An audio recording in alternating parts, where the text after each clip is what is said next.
Il y a, dans un couloir discret de la faculté de médecine de Lisbonne, un bocal. Un vieux bocal en verre, fermé hermétiquement depuis plus de 180 ans. À l'intérieur, baignant dans un liquide jaunâtre, flotte une tête humaine. Ses paupières sont closes, son visage figé, presque paisible.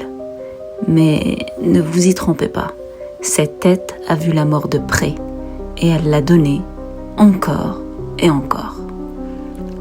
Le propriétaire de cette tête s'appelait Diogo Alves, mais les journaux du 19e siècle l'avaient baptisé le tueur de l'aqueduc. Entre 1836 et 1839, il aurait assassiné plus de 70 personnes. À chaque fois, il attendait ses victimes au sommet de l'aqueduc Águas Livres, un viaduc vertigineux qui surplombe Lisbonne. Il les suivait, les détroussait, puis les jetait dans le vide. Au début, la police croyait à une vague de suicides. Et ce n'est qu'après un massacre sanglant d'une famille dans une maison bourgeoise que l'on a découvert l'homme derrière les crimes. Diogo Alves a été arrêté, jugé et pendu en 1841.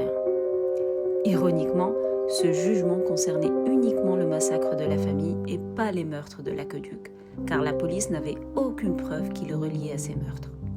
Mais son histoire ne s'est pas arrêtée là, puisqu'à l'époque, les scientifiques s'intéressaient à la phrénologie, une théorie qui stipulait que la forme du crâne pouvait révéler les instincts criminels des personnes.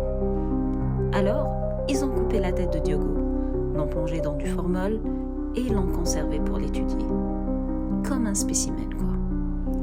Et elle est toujours là, intacte, silencieuse, comme si elle attendait.